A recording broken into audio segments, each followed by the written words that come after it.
में कितने करोड़ों लोग हैं, सबके पास महंगी महंगी फैंसी फैंसी सुंदर सुंदर घड़ियां हैं।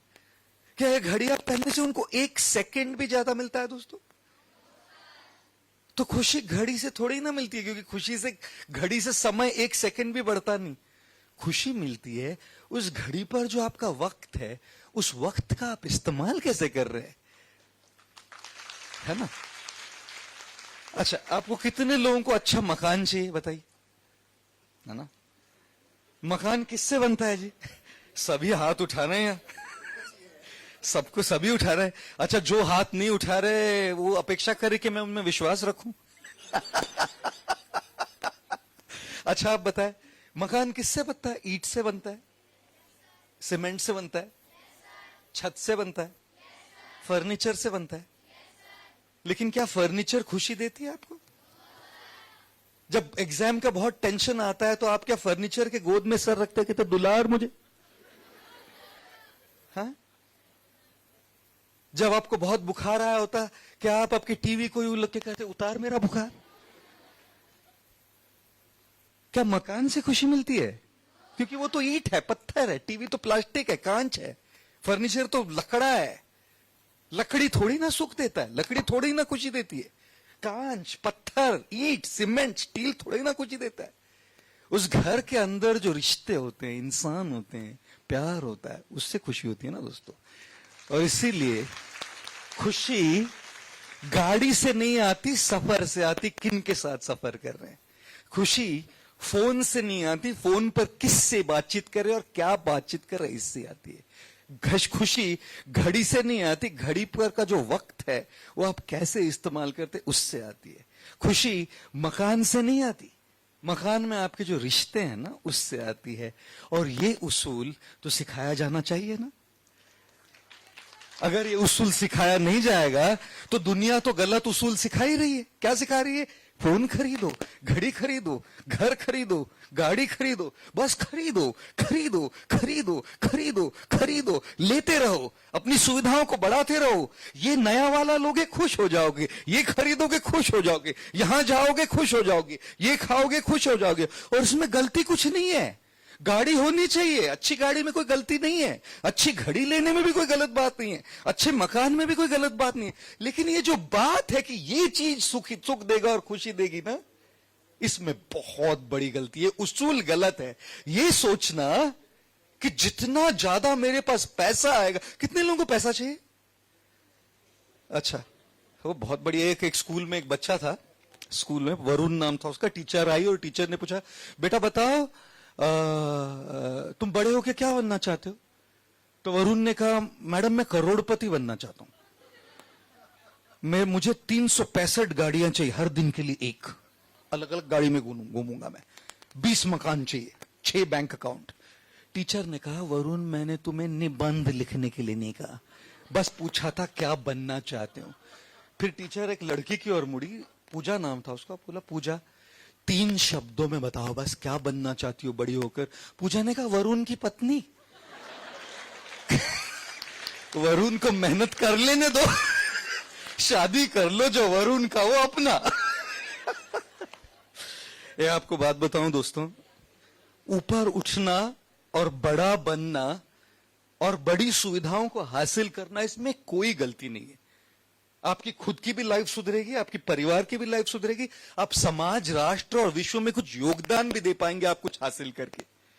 लेकिन यह सोचना कि आपकी उपलब्धि है, आपकी अचीवमेंट्स, आपकी वस्तुएं आपको सुख देगी, खुशी देगी, यह सबसे बड़ी गलतफहमी है।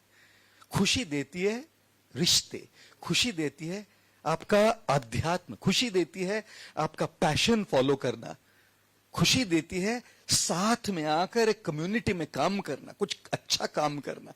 ये खुशी, इससे खुशी आती है। और मुझे लगता है कि ये जो उसूल है ये जरूर सिखाया जा सकता है, ये जरूर सिखाया जाना चाहिए। और मैं दिल्ली सरकार और उसके पाठ्यक्रम को बहुत बहुत बधाई देता हूं कि उन्होंने स्टेप लिया है जहां इन उसूलों को, इनकी प्रोसेसेस को यहां पर सिखाया जा रहा है। Thank you.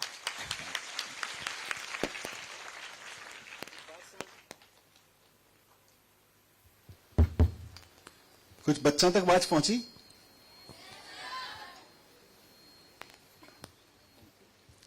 आपका कोई सर से सवाल हो या सर आपका कोई सवाल। ये हमारे बच्चे 4 साल से, कौन कौन सी क्लास के बच्चे हैं यहाँ पे? 7, 8, 6, 7, 8 के बच्चे हैं। और इनमें से अधिक बच्चे माइक गड़बड़ कर रहा है आपका। इनमें से ऐसे हैं जो, हेलो, इनमें से अधिकतर बच्चे ऐसे हैं जो कोविड के दौरान थोड़ा सा हैप्पीनेस क्लास कर पाए। जो गवर्नमेंट स्कूल में थे 5वीं में, अगर कोई 7वीं 8वीं में, तो 5वीं क्लास में उसने पूरा हैप्पीनेस की क्लास की होगी। पर फिर भी हमारी ऑनलाइन के दौरान भी कोशिश रही कि हैप्पीनेस की क्लास जैसे जैसे चल सके, माइंडफुलनेस। और हैप्पीनेस के दौरान, कोविड के दौरान हमारे बच्चों ने अपने घर में पेरेंट्स को भी माइंडफुलनेस की प्रैक्टिस कराई। जब बहुत डिस्ट्रेस का पीरियड था, घर में कुछ ऐसा घट रहा था जो अप्रिय था, तो उस दौरान तो थोड़ा अपना एक्सपीरियंस कोई बताएगा सर को कि हैप्पीनेस क्लास का एक्सपीरियंस क्या रहा, या कोई सर से किसी का कुछ सवाल हो? इधर माइक, वो उधर उधर उधर उधर।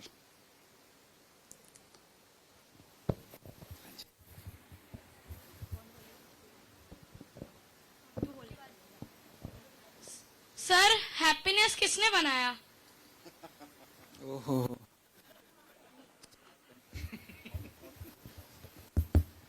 हैप्पीनेस किसने बनाया? यस। अच्छा, बहुत अच्छा सवाल पूछा आपने। हैप्पीनेस किसने बनाया?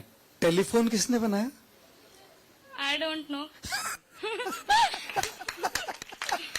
टेलीस्कोप किसने बनाया?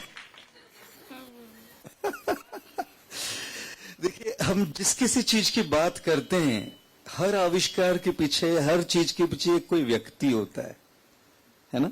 यस। जैसे आपके घर में अगर राजमा चावल बने, कोई आसमान से तो टपकता है नहीं, यस। आपकी मां बनाती है। यस। आपने जो स्कूल के यूनिफॉर्म पहन रखे हैं, कोई आसमान से तो टपका है नहीं।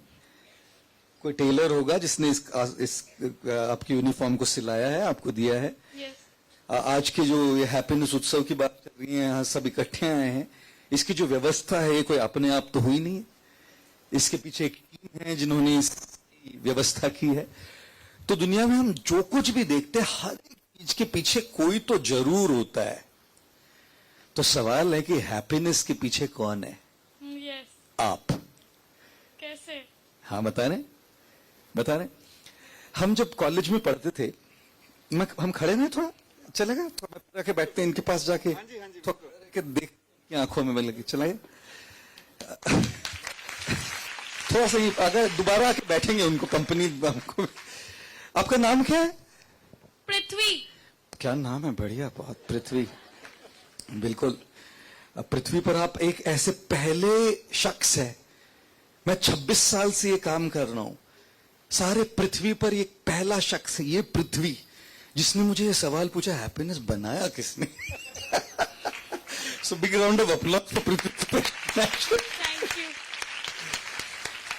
था जब हम कॉलेज में थे, कॉलेज में पढ़ रहे थे, कॉलेज ऑफ इंजीनियरिंग पुणे में, तो हमारे कॉलेज की जो कैंटीन थी वो एक नदी के तट पे थी। और हमारे कॉलेज के कैंटीन में सबसे अच्छी जो चीज मिलती थी वो थी समोसा। बहुत बढ़िया समोसा मिलता था। तो हम और हमारे 3 दोस्त जो है एक बार आके कॉलेज कैंटीन के वहां पर बैठे हुए थे, नदी के बिल्कुल तट पे, बैंक्स ऑफ द रिवर बैठे, और हम चारों ने हम एक समोसा मंगवाया। और जैसे समोसा आ गया तो हम बस समोसा खाने वाले थे, खा ही रहे थे, तो एक हमारा जो दोस्त था उसमें, वो दोस्त कह रहा था कि आज का ये मौसम कितना अच्छा है। फिर कह रहा था, ये नदी की मंद मंद लहरें, ये हवा का मंद मंद झोंका, हाय। मुझे पता लगा कि आज ये कुछ हाइपर हो गया है आज, कि लहरें और ये हवा के झोंके। और तभी उसने भी समोसा खाया, और जैसे समोसा पहला निवाला लिया, तब नदी की मंद मंद लहरें, हवा के झोंके तो हो गए थे, हाँ ये समोसा, मेरे जीवन का सबसे बढ़िया समोसा, मतलब मुझे कुछ लगा नहीं, रोज खाते थे हम उसमें, कितना बढ़िया एक करारा उसका जो बाहर का एक्सटर्नल कवर है और उसके अंदर की जो आलू और मटर की सब्जी, हाय हाय। मुझे पक्का पता लगा कि ये जरा हाइपर हो रहा है, आज कुछ गड़बड़ है इसमें। मतलब समोसा है, हवा है, नदी है, रोज करते हैं हम ये बातें। और तब हमारा एक दूसरा दोस्त आया और कहने लगा कि हमारा रिजल्ट आया है। अच्छा, रिजल्ट के दिन तो सारे बच्चे हमारे मंदिर में भीड़ लग जाती है, साल भर कोई नहीं आता। पता है आज ईश्वर की जरूरत पड़ेगी आज ईश्वर की कृपा की जरूरत पड़ेगी। तो ये आया हमारा दोस्त कि हमारा रिजल्ट आने वाला। एक पिताजी एक बार अपने बच्चे को यूं तमाचा मारे जोर से, तो उनके पड़ोसी ने पूछा जी क्यों मार रहे अपने बेचारे प्यारे बच्चे को? बोला नहीं, कल रिजल्ट है इसका। तो पड़ोसी ने कहा रिजल्ट कल है ना जी, आज क्यों मार रहे हैं? बोला नहीं, कल बाहर गांव जा रहा हूं, कल का काम आज ही निपट के चला जाता। तो ये आया हमारा दोस्त और हमको कहता है हमारा रिजल्ट आया है।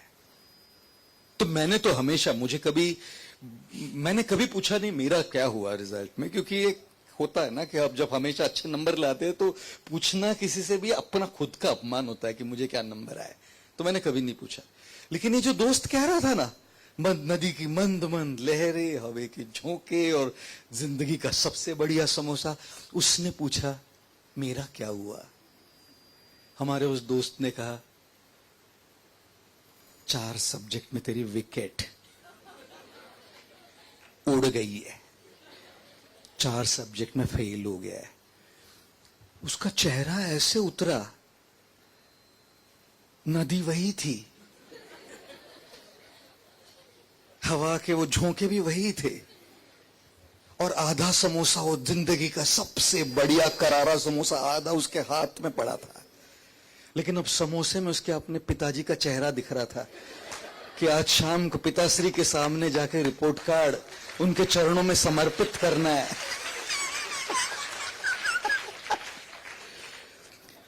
तब वहां कॉलेज के उस नदी के तट पर बैठे बैठे मैंने एक विचार किया, क्या खुशी हवा के उस झोंके में थी? क्या खुशी नदी की उन लहरों में थी? क्या खुशी उस समोसे में थी?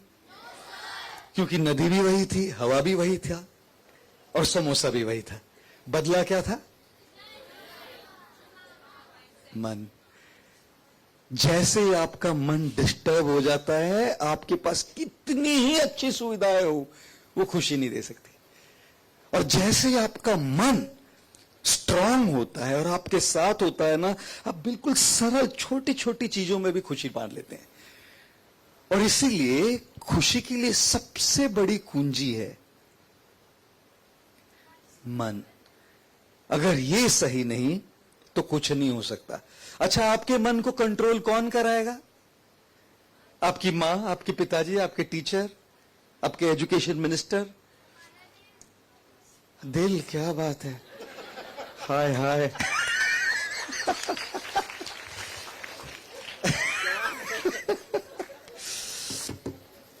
हमारे मन को कंट्रोल करना, हमारे मन को अपने काबू में करने की जिम्मेदारी किसी और की नहीं, अपनी है। और इसीलिए आपने जो सवाल पूछा ना, हैप्पीनेस किसने बनाया? हैप्पीनेस किसी ने नहीं बनाया। हैप्पीनेस हमको खुद को बनाना पड़ता है। हैप्पीनेस अपने आप होता नहीं है, प्रॉब्लम अपने आप होते हैं। हैप्पीनेस बनाना पड़ता है। नेगेटिव अपने आप होते हैं, हम पॉजिटिव रहना पड़ता है। नफरत किसी से अपने आप हो जाती है, प्यार करना पड़ता है। गुस्सा अपने आप आता है, मुंह से क्या क्या अनाप शनाप बकवास निकल जाती है, मुंह बंद रखना पड़ता है। और इसीलिए ये कह रहा हूं, हैप्पीनेस कौन बनाएगा? मैं, आपके टीचर्स, आपके पेरेंट्स, आपके भाई बहन, ईश्वर, भगवान, माइंडफुलनेस, ध्यान। ये हैप्पीनेस उत्सव किसकी जिम्मेदारी है? हैप्पीनेस। जवाब मिल गया बेटे? Thank you. तो मैंने तो पूछा था कि क्या हैप्पीनेस पढ़ाया जा सकता है, आपने बता दिया हैप्पीनेस बनाया जा सकता है। और हैप्पीनेस की मैन्युफैक्चरिंग फैक्ट्री से आज आप अच्छे करा दिया। तो हैप्पीनेस की मैन्युफैक्चरिंग फैक्ट्री मिल गई। चलो, हैप्पीनेस की मैन्युफैक्चरिंग फैक्ट्री से कोई और सवाल? किसी ने हाथ उठाया था बीच में। अच्छा, बाजू में ही है, पृथ्वी के सबसे नजदीकी।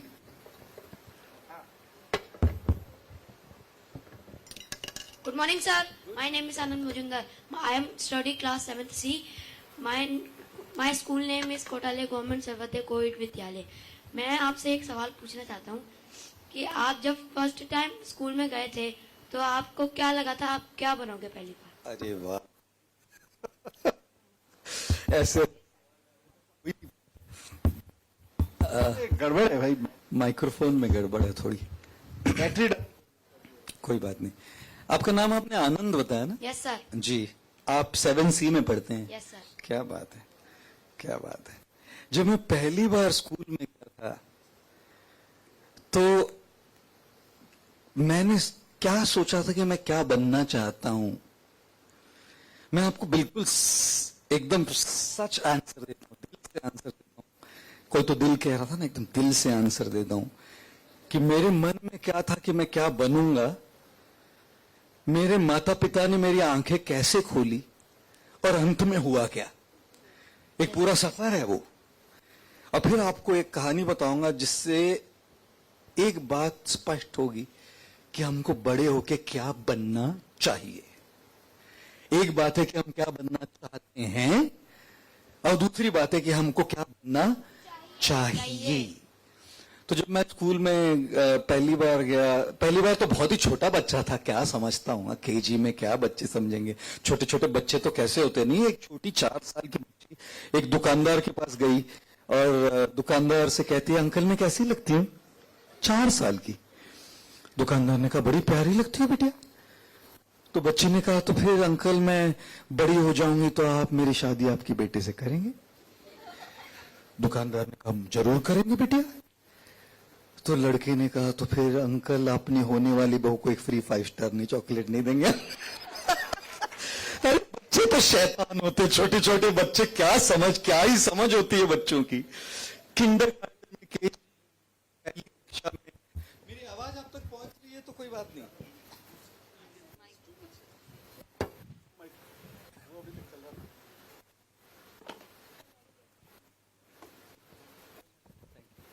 आ रही आवाज? हाँ। तो पहली कक्षा में, दूसरी कक्षा में क्या ही समझ होती है कि क्या बनना है जाके।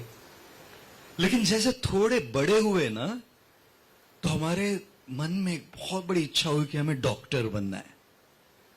और डॉक्टर क्यों बनना चाहते थे? क्योंकि दिख रहा था कि डॉक्टर बहुत सक्सेसफुल होते हैं, डॉक्टर बहुत पैसे वाले होते हैं, डॉक्टरों की बहुत रिस्पेक्ट होती है।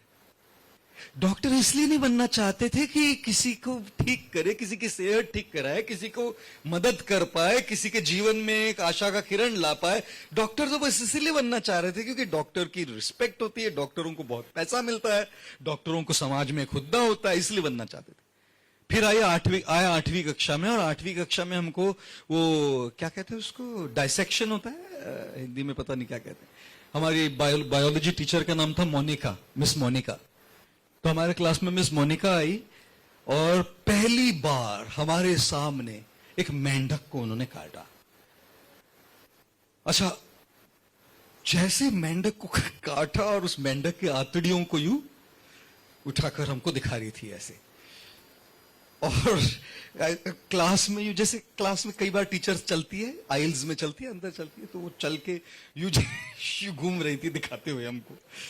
और जैसे हमारे पास आई तो हमसे तो बिल्कुल झेला नहीं गया।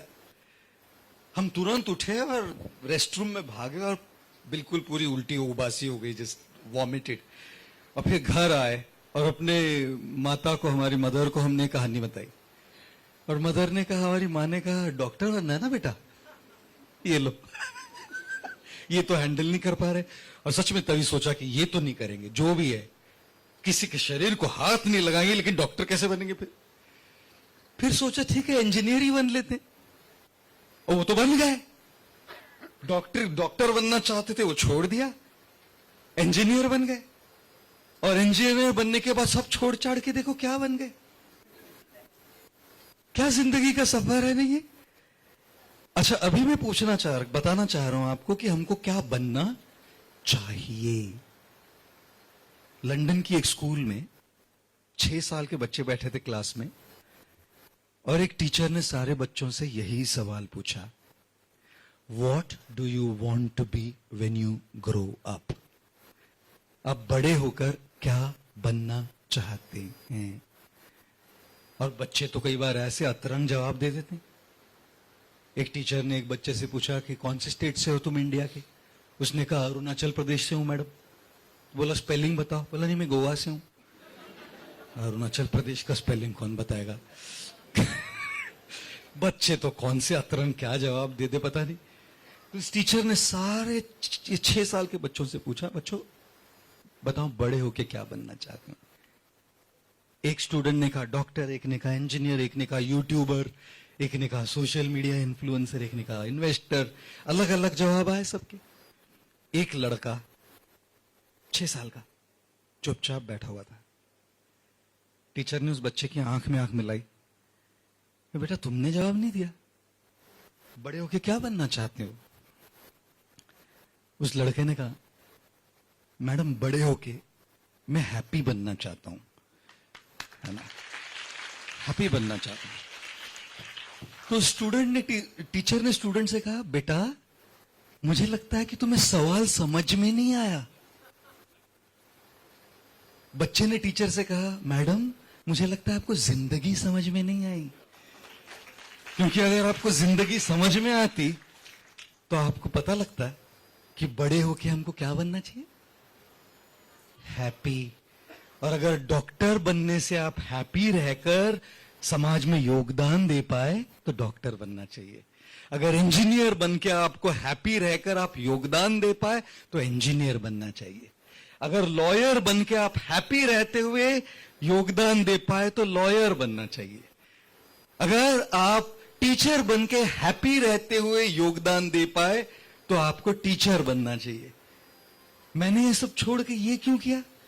क्योंकि जो मैं कर रहा था वो मुझे हैप्पीनेस नहीं दे पा रहा था।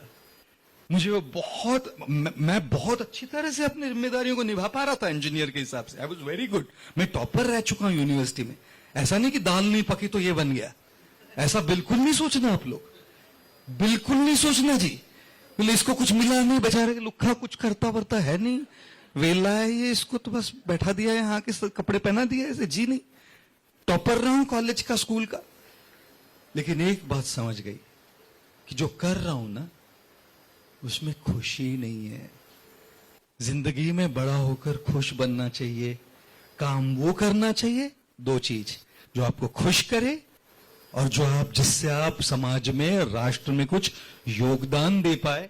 और जब आप वो करेंगे ना तो पैसे आएंगे। ये मत सोचना कि नहीं आएंगे। जिस चीज में खुशी मिलती है उस चीज को करने से जिस स्तर पे आप पहुंचते हैं, happiness leads to success. Success doesn't necessarily lead to happiness. सफलता आपको खुश कई बार नहीं बनाती, लेकिन खुशी आपको कई बार सफल कर देती है। आपको मैं अपना उदाहरण बताता हूं। 25-26 साल से मैं कर रहा हूं। पिछले 5 साल 6 सालों में ये सोशल मीडिया में जो मैं काम कर रहा हूं उसको बहुत ज्यादा ऊपर उठा लिया।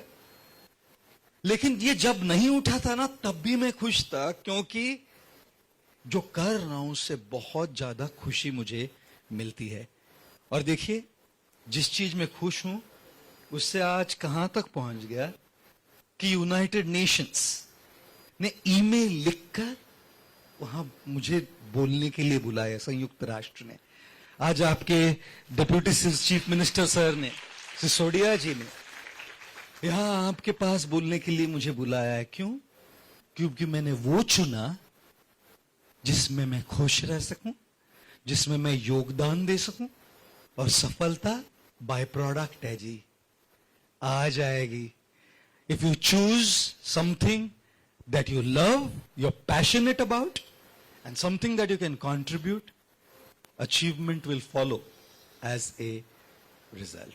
तो मैं बचपन में बनना चाहता था डॉक्टर। आनंद, आज बनना चाह रहा हूं और कोशिश कर रहा हूं बनने की हैप्पी, और अपने हैप्पीनेस को सबके साथ फैलाने की कोशिश कर रहा हूं। Thank you. और आपकी, अच्छा आप बहुत देर से हाथ उठा रही थी, इधर दे दो भाई, माइक कहाँ है? विक्रम, आप वो वाला माइक दे दो उधर बच्चे को।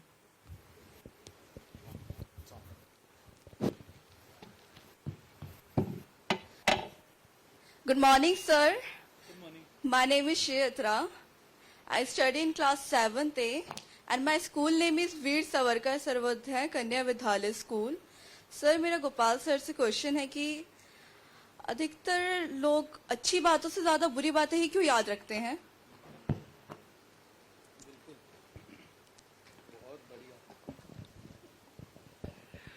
ओह, मुझे ऐसा लग रहा है कि दुनिया के सारे स्मार्टेस्ट बच्चे मेरे सामने बैठे हैं जी आज।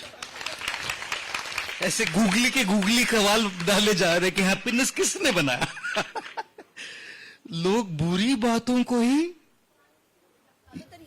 ज्यादातर क्यों याद रखते हैं अच्छी बातों से? जी, बुरी बातों को ही ज्यादातर क्यों याद रखते हैं? मैं आपको एक सवाल पूछना चाह रहा हूं आप सबसे। क्या आपके दांत में कभी धनिया पत्ता अटका है? Yes sir. थैंक यू जी। ओके, क्या आपके दांत में कभी आम का जो फाइबर होता है, मालूम है, आम का अटका है? Yes sir. बढ़िया। क्या आपके दांतों में कभी वो सौंफ की पूंछ अटकी है? छोटी सी सौंफ की पूंछ होती है? Yes sir. बिल्कुल। क्या आपके दांत में कभी वो भुट्टे वाला वो होता है, मालूम है, भुट्टा खाते? Yes sir. चुन चुन के एग्जाम्पल लाया हूं ना मैं। हर वो चीज जो दांत में अटकती है। अच्छा, जब भी आपके दांत में कुछ अटक जाता है तो आपको पता है क्या होता है? आपकी जीभ। हाथ उठाया, कितने लोगों ने ऐसा किया है जब दांत में कुछ अटक जाए? इसीलिए मैं कभी भी जब लेक्चर और सेशन करता हूं ना, मैं पहले ऑर्गेनाइजर को बोलता हूं लंच के बाद नहीं, क्योंकि लंच के बाद में मेरे सामने बैठे होते हैं लोग, बोलते बोलिए आप बोलिए, सुन रहे हैं हम।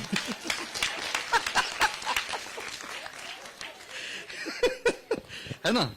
तो देखिएगा आप, आपके दांत में जब भी कुछ अटक जाता है ना, उसको तो निकालना ही चाहिए। जैसे जब मैं ट्रैवल करता हूं, मेरे बैग में हमेशा वो टूथपिक होती है, एक डेंटल फ्लॉस होता है जिससे वो निकाला जा सके, कभी अटक जाता है कुछ। जैसे न्यूयॉर्क जाइएगा आप, जब हम न्यूयॉर्क जाते हैं तो 17 घंटे की फ्लाइट होती है, और अगर पहले घंटे में कुछ अटक गया, 16 घंटे क्या वो एयर होस्टेस आएगी, मैम क्या समझने के, मैडम कैसी है आप, ये करूं मैं 16 घंटे? तो दांतों से तो निकालना ही चाहिए कुछ अटका है तो, है ना? लेकिन ये भी तो बात सही है ना कि हमारे मुंह में 31 ऐसे दांत हैं जहां कुछ नहीं अटका। जीभ वहां भी तो जा सकती है। हे, यहां कुछ नहीं है, वाह, हे, अमेजिंग, इधर भी कुछ नहीं है। 31 दांत हैं जहां कुछ नहीं अटका है, लेकिन जीभ जाती कहां है? वहीं जहां कुछ अटका हुआ है। उसी तरह से ये जीभ का स्वभाव नहीं है केवल, ये मन का भी स्वभाव यही है। जिंदगी में 31 ऐसी अच्छी चीजें हो रही होंगी, ऐसे अच्छे लोग होंगे, लेकिन जहां कुछ अटका है ना, वो एक जगह पे बुरा कुछ। जैसे जीभ वहां जाती है, वैसा मन भी बार बार बार बार वही जाता रहता है। ये मन का स्वभाव है। It's the nature of the mind. ये मन का स्वभाव है। आपको एक बात बताएं, ये जो फोन है ना, इसको अगर हम यहां डाल दें नीचे तो क्या होगा? छोड़ दूं? नहीं, कुछ नहीं होगा। अच्छा, टूट जाएगा। Thank you. छोड़ दे इसको? मेरा है तो छोड़ ही सकता हूं, सर जी का तो नहीं लिया। ये माइक तो नहीं छोड़ सकता मैं, ये बोतल गाज तो टूट जाएगी नहीं। ये अगर ये कागज है, इसको मैं नीचे छोड़ दूं क्या होगा? गिर जाएगा ना नीचे। इसको तो गुरुत्वाकर्षण की शक्ति कहते हैं ना, लॉ ऑफ ग्रेविटी, कि जो भी होगा, जो भी ऊपर हो, वो नीचे तो आने ही वाला है, छूट जाए तो। और गुरुत्वाकर्षण की शक्ति, लॉ ऑफ ग्रेविटी, केवल वस्तुओं के लिए नहीं, हमारे मन के लिए भी है। The mind always tends to go down to the lowest things. मन का ये स्वभाव है हमेशा नेगेटिव की ओर जाना। अगर मैंने एक बार एक एक्सरसाइज की थी, एक टेबल लिखा था, 9 1 9, 9 2 18, 9 3 27, और 9 4 मैंने लिखा था 36। 9 5 लिखा था 48 और बाकी सब सही लिखा था और लोगों को हाँ देखिए टेबल, सबने केवल 9 5 48 देखा बस। वो सारे टेबल में सारी चीजें सही लिखी थी, एक ही गलत लिखा था। लेकिन गलत पर ध्यान सरलता से जाता है, गलत पर ध्यान आसानी से जाता है ना। और इसीलिए जीप तो यहां जाने ही वाली है, तो खुश रहना है ना, तो जीप को यहां ले जाना पड़ता है। अपने आप वहां जीप जाती नहीं है, मन भी वैसा ही है। बुरे पर, मुश्किलों पर, दूसरों के फॉल्ट्स पर, दोषों पर ही जाता है।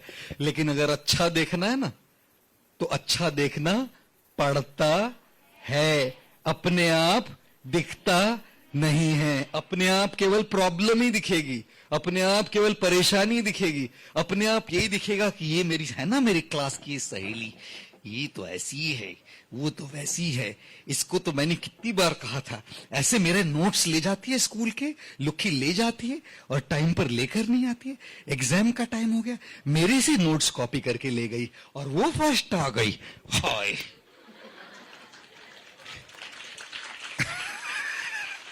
ये जो है ना, ये नेचुरल है। लेकिन क्या करना पड़ता है, ये जो मेरी दोस्त है इसने मेरे नोट्स लिए हैं, लेकिन ये बहुत बुद्धिमान है, मैं भी तो इससे 2 साल सवाल पूछ लेती हूं ना, और मैं भी तो इससे इंस्पिरेशन ले सकती हूं ना। इतनी मेहनत करती है, मैं इंस्पिरेशन लेती हूं कि मैं भी कैसे मेहनत कर पाऊं। ये सोचना पड़ता है। वो लुक्खी है, ये सोचना पड़ता नहीं है, ये अपने आप सोचते हैं हम।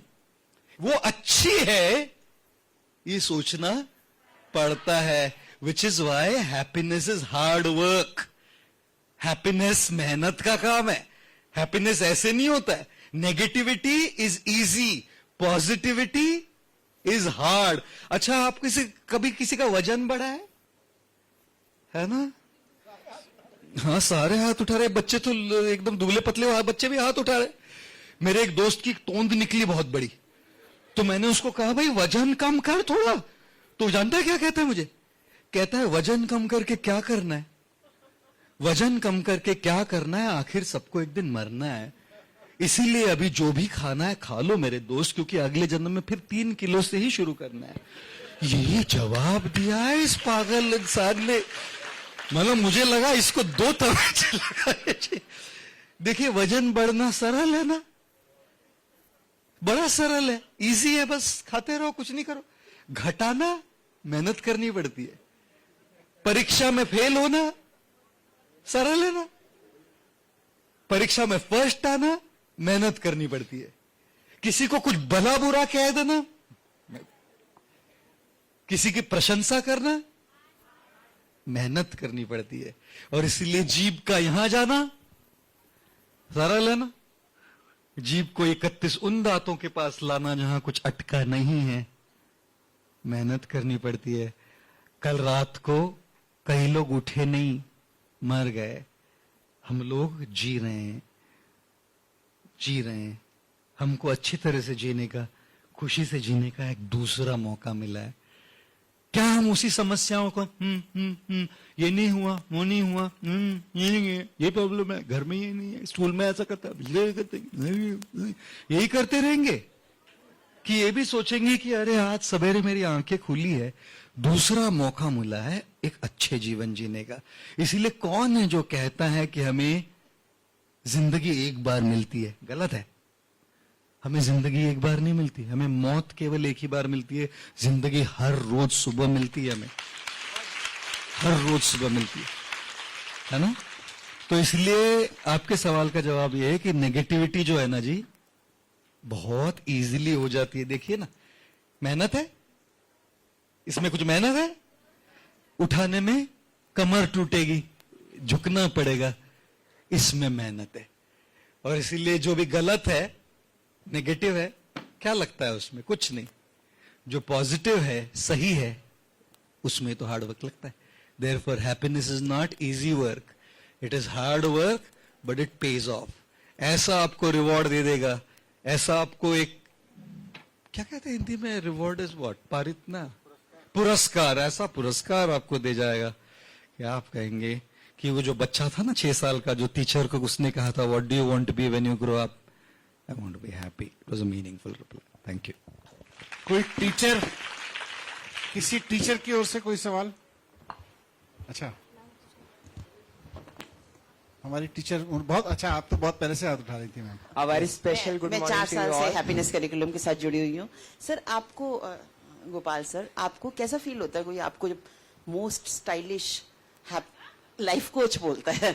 मतलब मुझे लगता है कि ये जर्नी तो सबकी इनवर्ड्स, आपकी भी वैसी स्टार्ट हुई होगी जैसी सबकी है। वैसे आज सुबह मेरे लिए बड़ा ओवरवेलमिंग था, because I am like great fan of yours. तो you. बड़ा ओवरवेलमिंग था कि आज मुझे आपसे मिलना है, मतलब साक्षात्कार हो रहे हैं। अरे। तो बड़ा बड़ा अच्छा लग रहा था। और एक आज का अफसोस भी है कि I make very good sambar and if I had come to known कि भाई मैं आज मुझे यहाँ आना है तो मैं सांभर आपके लिए बना के लाती। वो आपने अफसोस है। किताब पढ़ी है मतलब? हाँ, किताब पढ़ी है सर। पर मुझे ये बताइए कि आपको कैसा फील होता है जब आपको कोई कहता है मोस्ट स्टाइलिश लाइफ कोच, क्योंकि या आप कोचिंग खत्म हो चुकी है या आपकी अभी भी चालू है, मतलब दूसरों को कोच करना नहीं, अपने लिए? कुछ और बच्चे भी कुछ कुछ पूछ रहे थे, मुझे लगता है कि 2-3 सवाल और। A very बच्चों के लिए special जो- good पहले morning इनका to you जवाब all. दे दूं मैं? My name is Vaibhav Tiwari. अच्छा, मैं आपकी मैडम का जवाब दे दूं जी सर पहले? उन्होंने सवाल पूछा तो एक सवाल का जवाब दे ही देता हूं ना पहले। Madam thank you very much. आप कह रही हैं आप हमारी फैन है लेकिन हम आपके एसी है। Thank you very much. Thank you for reading the book. और किताब की शुरुआत होती है सांबार से, तो आपने बिल्कुल ध्यान में रखा कि जिस लंच में मैं गया हुआ था और डोसा और सांबार सर्व हुआ था, उसी की कहानी से मैंने किताब शुरू की है, लाइफ्स अमेजिंग सीक्रेट्स। तो मुझे कैसे लगता है जब मुझे लोग मोस्ट स्टाइलिश लाइफ कोच कहते हैं, है ना? मुझे लगता है कि जैसे जमाना बदल रहा है ना, बदलते हुए जमाने के साथ हर चीज को जमाने के साथ साथ रेलेवेंट रखना बहुत जरूरी होता है। जैसे अगर मैं उन साधुओं की तरह, उन गुरुओं की तरह रहूं जो उसी जमाने में बैठे हैं, तो इन बच्चों के साथ और युवाओं और युवतियों के साथ मेरा कनेक्ट नहीं बन पाएगा, क्योंकि मैं रेलेवेंट नहीं रह पाऊंगा। इसलिए मैंने कॉन्शियसली समय के साथ साथ, आज तो मैं बहुत डिसेंटली बोल रहा हूं क्योंकि बहुत डिसेंट ऑगस्ट असेंबली बैठी है, अगर केवल युवा होते, यूथ होते हैं, तो मेरी लैंग्वेज भी बिल्कुल उन्हीं के जैसी हो जाती है। कभी स्वेयर नहीं करता, गंदे वर्ड्स यूज नहीं करता, लेकिन लैंग्वेज उन्हीं के जैसी होती है। और मैं कई बार कहता हूं मेरे लिए एक ही हैशटैग है, हैशटैग मंक स्वैग, क्योंकि एक स्वैग है। I am a monk with a swag. Monk swag. तो स्टाइलिश क्या है? स्टाइलिश थोड़ा चलने बोलने का तरीका है। स्टाइलिश क्या है? स्टाइलिश थोड़ी, अगर इंग्लिश बोलूं तो एक्सेंट है थोड़ी स्टाइलिश। स्टाइलिश क्या है? कपड़े तो कहां स्टाइलिश है जी? स्टाइलिश है जी कपड़े?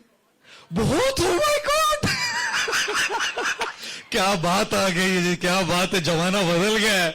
आजकल इन कपड़ों को भी ये बोल रही है बहुत स्टाइलिश है सर। तो मुझे कैसे लगता है जब कोई ये बोले कि आप मोस्ट स्टाइलिश है, तो मैंने ये सारी जो एडजस्टमेंट्स की है अपनी पर्सनैलिटी में, अपने आप को नहीं बदला है, अपने संदेश को भी नहीं बदला है, अपने प्रेजेंटेशन को जरूर बदला है बदलते हुए समय के साथ। उसको बहुत स्टाइलिश और रेलेवेंट बनाया है, इसलिए ताकि ये संदेश लोगों के मन तक पहुंच पाए। स्टाइल एक माध्यम है, मीडियम है, उस मीडियम के थ्रू वो वहां तक पहुंच रहा है। कल को अगर ओल्ड स्टाइल्ड हो जाए सब लोग, तो मैं वैसे हो जाऊंगा, क्योंकि मुझे ना तो मॉडर्न होने से या ओल्ड स्टाइल होने से मेरा कोई लेना देना ही नहीं है। मेरा लेना देना है कि वो संदेश वहां तक पहुंच पाए। आज ऐसे पहुंच रहा है, ऐसे पहुंचाएंगे, कल को कैसे और पहुंचाएगा, वैसे पहुंचाएंगे। लेकिन जब कोई बोलता है ना, स्पेशली यंगस्टर्स, मतलब क्या नैरेटिव्स बदल गए हैं मैडम। मैं एयरपोर्ट में बाहर ऐसे चल नहीं सकता, क्योंकि सारी लड़कियां लड़के ऐसे, कई बार लड़कियां तो जैसे बॉलीवुड को देखते वैसे ओ माय गॉड ऐसा करती है मुझे देख के, ओ माय गॉड सर। मैं बोला क्या हो क्या गया अम्मा तुझे? I mean what happened suddenly? पहले तो मुझे इसकी आदत भी नहीं थी, लेकिन क्योंकि वो लोग कनेक्ट कर पा रहे हैं उस जनरेशन के लोग, तो इतना नैरेटिव बदल गया है कि वो लोग आके फोटो खिंचा रहे हैं। आज नौजवान लोग एक ऐसे कपड़े पहने हुए व्यक्ति के साथ फोटो खिंचाने में बिल्कुल हिचकिचाते नहीं। हमारे इंस्टाग्राम पे 5.1 मिलियन फॉलोअर्स है।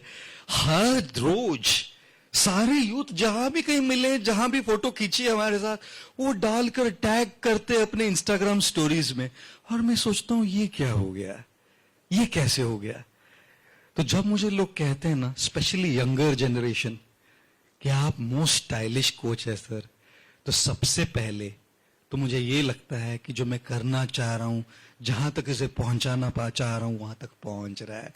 मेरे लिए ये मिशन की सफलता है। मेरे लिए कोई मुझे मोस्ट स्टाइलिश कहे, क्योंकि इसी माध्यम से मैं पहुंच पा रहा हूं लोगों तक। दूसरी चीज, मैं हमेशा एक बात अपने दिल में, अपने मन में सोचता हूं कि जो मैं कर रहा हूं इसके लिए क्या मैं कारण हूं? नहीं, मैं एक छोटा सा निमित्त हूं। मेरे पीछे मेरे गुरु है, मेरे माता पिता का बलिदान, योगदान, समर्पण है। आपसे ऐसे कई लोग हैं जो मेरे वेलविशर्स हैं, हितचिंतक हैं, जिनका सपोर्ट है। और इन सारे लोगों के सपोर्ट के साथ ही मैं आगे बढ़ पा रहा हूं और बढ़ पाऊंगा। तो जब भी कोई मुझे कोई एक दाद देता है, कोई एक प्रशंसा करता है, तो मैं एक बात हमेशा याद रखता हूं मैडम, कि ये मेरे सर में नहीं जाए कभी, क्योंकि ये मेरे अकेले का नहीं है, ये आप सबका है, आप सबके प्यार का है। और इसीलिए जब कोई कहता है कि आप मोस्ट स्टाइलिश है, तो मैं उनको क्रेडिट देता हूं जिन्होंने मुझे मोस्ट स्टाइलिश बनाया है, आज की युवा पीढ़ी। और इसीलिए आई थिंक मेरा एक फेवरेट कोट है जिसको मैं कहता हूं, success should never enter into our head and failure should never enter into our heart. Success, सफलता कभी सर में नहीं जानी चाहिए, और असफलता कभी दिल में नहीं जानी चाहिए। सफलता सर में जब घुस जाती है तो हमको ढीठ बना देती है, हमको एरोगेंट बना देती है, हमको अहंकारी बना देती है। और अगर असफलता दिल में घुस जाती है तो हमको डिप्रेस करा देती है। और इसीलिए इस सफर में अगर कोई कुछ अच्छा कह देता है तो मैं उनको धन्यवाद देता हूं, और धन्यवाद देता हूं उन सबको जिन्होंने इस सफर में मेरी मदद की है। और अपने आप को खुशनसीब मानता हूं कि एक कुछ सेवा करने का ये मुझे अवसर है, और जहां तक ये पहुंचाना चाह रहा हूं वहां तक पहुंच पाया। Thank you.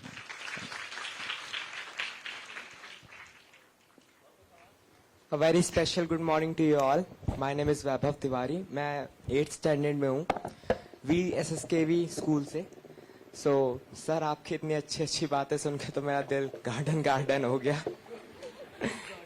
सर मेरा एक क्वेश्चन था कि कुछ ऐसी बातें होती हैं, कुछ ऐसी घटनाएं होती हैं जो हमारे मन में घर कर जाती हैं, और माइंडफुलनेस के लिए आपको विचारों पे कंसंट्रेशन करना पड़ता है।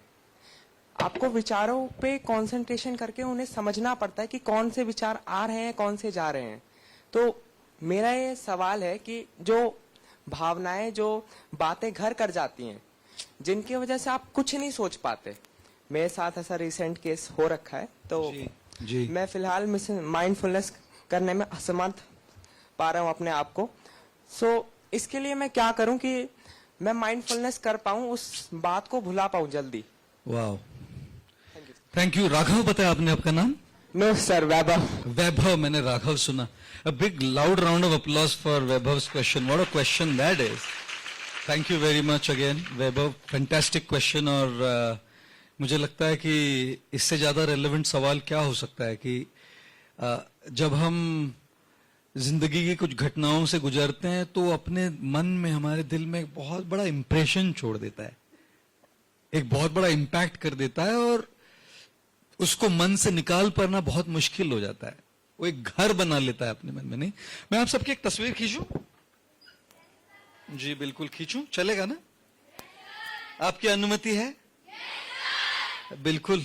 मेरा फोन दिखाऊं आपको कौन सा है? आपने तो देख ही लिया होगा, सॉरी। अरे मैंने नहीं लिया, ये मेरे दोस्तों ने मुझे दिया है। मैंने आज तक कोई चीज खरीदी नहीं है। सब गिफ्ट देते हैं ना, साधुओं को फल बहुत अच्छे लगते हैं, उनको एप्पल थोड़ा ज्यादा ही अच्छा लगता है। एक फोटो खींचो आप सबकी। ये रही आपकी फोटो, है ना? अब देखिए, जब फोटो खींची ना मैंने, ये फोटो मेरे फोटोज फोल्डर में चली गई है अभी। आपको भी वहां दूर तक तो नहीं दिखा पाऊंगा, लेकिन आप देखिएगा, ये है ना, ये है आपकी फोटो। अगर अब इस फोटो को मैं डिलीट करना चाहूं तो एक डिलीट बटन है, ये फोटो डिलीट हो गई। और ये वहां वो रिसाइकल बिन, ट्रैश जो भी बोलते हैं आप, वहां चली गई, वहां से भी मैं परमानेंटली डिलीट कर सकता हूं, है ना। तो ये जब फोटो खींची ना, इस लेंस के थ्रू, इस लेंस के माध्यम से इसकी चिप पर जाके उसने एक इंप्रेशन बना दिया, जिसको संस्कृत में कहते हैं संस्कार। संस्कार का मतलब होता है इंपैक्ट, इंप्रेशन। तो आप सबकी जो चित्र है, ये इस चिप पर इसका एक इंप्रेशन हुआ ना, ये फोटो है। लेकिन इसको यहां से डिलीट करना कितना सरल है ना। एक डिलीट बटन दबा दीजिए, उड़ जाता है। और जैसे वैभव आपने कहा, लेकिन हमारे मन में रोज के संस्कार जाते हैं, जो हम देख रहे हैं, जो हम सुन रहे हैं, जो हम पढ़ रहे हैं, जो हमारे साथ बीत रहा है, उसके ये फोटो ही खींच रही है यहां पे। ये सिम कार्ड है, मेमोरी कार्ड है अंदर यहां। और इस मेमोरी कार्ड पर जाकर इसकी इंप्रेशंस हो रही है, संस्कार हो रहे हैं इसके। और कई ऐसे संस्कार होते हैं जिनको उस मेमोरी से डिलीट कर पाना, इस फोटो को डिलीट कर देने जितना सरल नहीं होता। लोग कुछ कह देते हैं, लोग कुछ कर देते हैं, इस प्रकार से हमारे दिल को तोड़ देते हैं, इस प्रकार से हमें चोट पहुंचाते हैं, कि उसको यहां से निकाल पाना बहुत कठिन होता है। और अगर वो फ्रेश हो, अभी अभी हुआ हो, तो मन में बस वही चलता रहता है।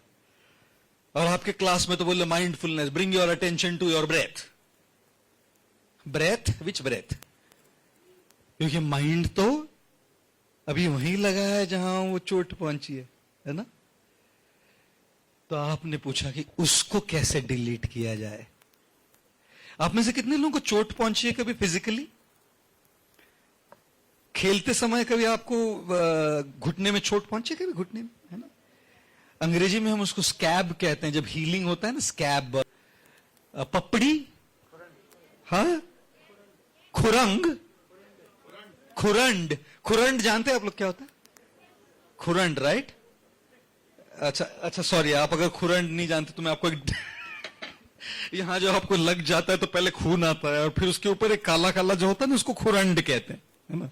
अच्छा, मैं आपसे एक सवाल पूछूं, आप में से कितने लोगों ने उस खुरंड के साथ ऐसा ऐसा किया है?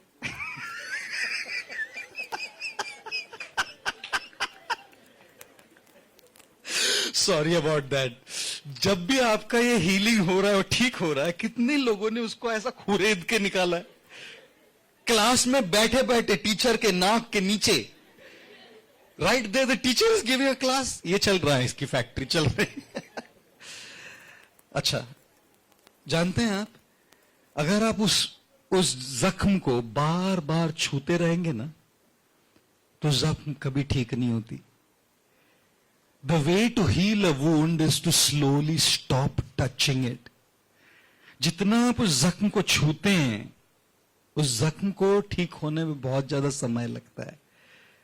तो हमारी दिक्कत क्या है, हम बार बार उस पर विचार करके उस जख्म को छूते रहते हैं, अंदर भीतर वाले मन के जख्म को।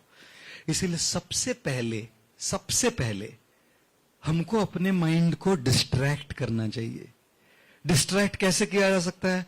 अगर माइंडफुलनेस ऐसी परिस्थिति में बहुत कठिन हो रही है, किसी से संभाषण करके, ओपन योर हार्ट आउट, अपने दिल की बात बोलना सीखिए। आपको एक बात बताऊं मैं, ये जो फोन है ना दोस्तों, ये 200-250 ग्राम से ज्यादा नहीं। मैं थोड़ा नीचे चलूं सर, चलेगा? मैं बच्चों के पास जाना चाहता हूं, चलेगा ना सर? बिल्कुल सर। Thank you. थोड़ा आपके पास आ जाऊं, थोड़ा स्कूल टीचर। मैं भी यही करता हूँ। हाँ, मुझे बहुत अच्छा लगता है, लेकिन आप बैठे हुए थे तो मैं यही करता हूँ। मैं भी यहाँ टिकता नहीं हूँ, यहीं बैठ जाता हूँ। मुझे स्टेज पे बैठना पसंद नहीं है, लेकिन क्या करूं, थोड़ा सर जी थे तो उनके आदर के लिए वहां बैठ गया मैं। पता होता ये भी ये करते तो हम दोनों आ जाते साथ में। अरे कितना अच्छा लग रहा है आप सबके बिल्कुल पास आकर। आपको भी अच्छा लग रहा है, चलो अच्छी बात है जी, थैंक यू। ये देखिए, ये जो फोन है ना, इसका वजन 200-250 ग्राम से ज्यादा नहीं है ना। अगर ये फोन में यूं हाथ पर रखूं 1 घंटे के लिए, तो मेरे हाथ में शायद थोड़ा सा दर्द होने लगे, बिना नीचे रखे ऐसे ही रखूं तो, है ना। अगर यही फोन में 2 घंटे के लिए रखूं, तो शायद नहीं, दर्द होने लगेगा। अगर दिन भर ऐसे ही रखूं बिना हाथ नीचे लिए, हाथ जाम हो जाएगा ना बेटा। इसने कहा हाथ जाम हो जाएगा, बिल्कुल। अगर एक हफ्ते रखूं बिना इसको नीचे उतारे, ऐसा जाम हो जाएगा, डॉक्टर के पास जाना पड़ेगा। इसीलिए हालांकि है तो 250 ग्राम बस, मैं कहा 100 किलो उठा रहा हूं, मैं तो बस 250 ग्राम उठा रहा हूं। बात 250 ग्राम की नहीं, बात है कितने समय के लिए इसको उठाए रखे हम। इसलिए इसको बार बार यूं नीचे उतारना पड़ता है ना, ताकि हाथ हल्का हो जाए। आपको दिया नहीं है गिफ्ट में, वो कितना खुश हो रहा है कि मुझे दे दिया सर ने अपना फोन। क्या नाम है आपका? निखिल। Thank you. ये देखिए हल्का हो गया हाथ। यही होती है हमारे दिल की बातों की। दिल की बातें कई बार छोटी भी होती है, बड़ी भी होती है, लेकिन जितना हम इसको अपने मन में रखते हैं ना, इसका भार लेकर घूमते रहते हैं ना दोस्तों, तब फिर बहुत ज्यादा तकलीफ होती है। और इसलिए इसको नीचे रखना सीखना चाहिए। माइंडफुलनेस एक तरीका है जिससे आप अपने मन की बातों को बाहर निकाल पाए और फोकस कर पाए अपनी सांस पर, और आपकी जो टेंशन्स है, आपको जो चोट पहुंची किसी ने कुछ, उससे धीरे धीरे ऊपर उठ पाए। लेकिन अगर तब भी ध्यान नहीं लग रहा है माइंडफुल में, क्योंकि चोट इतनी फ्रेश है, अभी अभी हुई है, इतनी ज्यादा हमको तकलीफ दे रही है, तब एक ऐसे इंसान से, एक ऐसे व्यक्ति से अपने दिल की बात जाकर खोल के बोलनी चाहिए, जो बड़ा विश्वसनीय हो, जो हमारा हित चिंतक हो। क्योंकि दिल की बात खोल के बोलना तो वैसे ही है जैसे ये फोन हाथ से नहीं, गिरना नहीं, हाथ से उतार के रख दी, गिरा नहीं, अभी यहाँ रखा है, तभी गिरा था, अभी रखा है ना। देखिए हाथ हल्का हो गया, है ना। ये दिल की बात भी ऐसी है, जब बाहर निकालो, जब बोलने लगो, तब हल्का लगेगा। नहीं तो अकेला कितना स्ट्रगल करेंगे, अकेला कितने झेलते रहेंगे, भीतर ये वजन कब तक लेकर चलते रहेंगे। ये जो अंदर की बातें, यही तो हमारे हैप्पीनेस को बंद करा रही है। और इसीलिए माइंडफुलनेस तो जरूर कीजिएगा। और जब पता लगे कि रोज के माइंडफुलनेस करने के बावजूद भी वो जख्म ठीक नहीं हो रही, तो उसको छूना बंद करिए। और वो छूना बंद कैसे करेंगे? मदद लीजिए, seek help, go to someone, चाहे वो दोस्त हो, चाहे वो माता पिता हो, चाहे वो टीचर हो, चाहे वो आपके गाइड हो, जो भी हो, उनसे मदद लीजिए। बच्चों, अगर कोई भी आपको किसी भी तरह गलत तरीके से आपको छुआ जाए, आप जाकर किसी से बोलिएगा। आपको पता होना चाहिए कि सही टच और गलत टच क्या होता है। और अगर आपको पता है कि गलत टच क्या होता है, चाहे वो टीचर हो, पेरेंट हो, स्टाफ हो, दोस्त हो, अंकल हो, आंटी हो, पड़ोसी हो, अगर किसी ने गलत तरीके से कहीं आपको टच किया हो, उसको लेकर अंदर बैठना नहीं चाहिए। ये ऐसा होगा, ये फोन के जैसा, कब तक लेकर घूमेंगे, बड़े हो जाओगे तो ऐसी तक